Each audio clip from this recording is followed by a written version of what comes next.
lakini nawashukuru pia na waumini kwa kuunga mkono katika misa hii na misa zingine. Asanteni sana kwa ukarimu wenu. Mungu awabariki sana.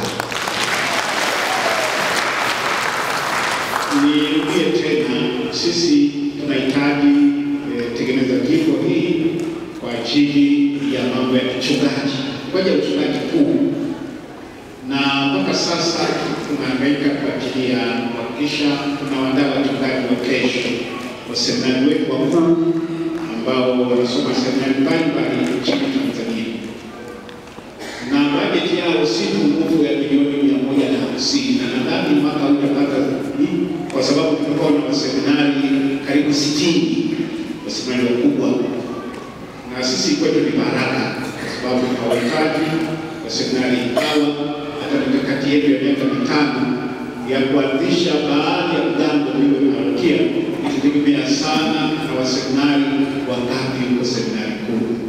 Naomba sana waamini wenzangu tushikane mikono kuhakikisha kwamba tunaweza kuwasomesha waseminari hawa ambao baadaye watakuwa mapadri wetu, lakini pia kuna wengine tunawaandaa pale kufanya ambao wanajiandaa kwa seminari kuu, na kituo kile hakika bajeti mahali pengine tunategemea kutengeneza jimbo, na pia kituo chetu cha makatekista kule Madunda pia tunahitaji mchango wenu ili tuweze kuboresha, na sasa hivi tunajaribu kuboresha mabweni kwa sababu mengi yamechoka na ya muda mrefu. Kwa hiyo tumeanza kufanya ukarabati.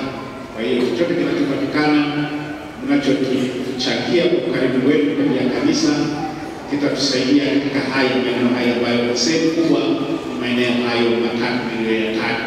Kwa hiyo naomba sana waamini tuendelee kushikamana katika hilo ili tuweze kufanikisha nia ya kuboresha uchungaji katika jimbo letu. Asanteni sana kwa ukarimu.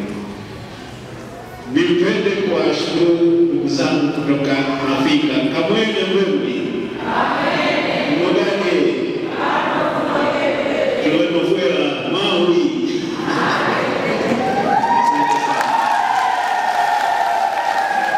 Tunashukuru sana kuchagua siku bora zaidi kuja kutembelea siku ya Pentekoste, siku ambayo ndio wote tunafaidika na matunda ya Roho Mtakatifu.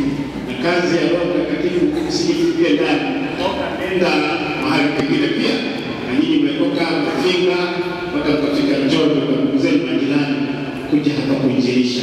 Asanteni sana, na Mungu aendelee kuimarisha kwa kazi hiyo mnayofanya uinjilishaji kwa njia ya kuimba, na mwimba vizuri sana Mungu. Tunaomba kupeleke salamu zetu kwa Baba Askofu Vincent Magala na waamini wote jimbo hilo la Mafinga, na karibuni tena hapa Njombe. Asanteni sana. Kwenu waamini wote mliofika leo, nipende kushukuru kwa kufika kwa wingi. Tumetambua umuhimu wa sherehe hii ya Pentekoste. Kama nilivyosema, tunasherehekea kuzaliwa kwa kanisa. Asanteni sana kwa kufika, na Mungu awabariki sana, na tuendelee kujenga umoja kama nilivyosema katika mahubiri ya pamoja. Kila muumini aone ni sehemu ya kanisa na aumie pamoja na kanisa na afurahi pamoja na kanisa. Asanteni sana, na Mungu awabariki sana. Kwa yote sherehe njema. Mungu awabariki. Asanteni sana.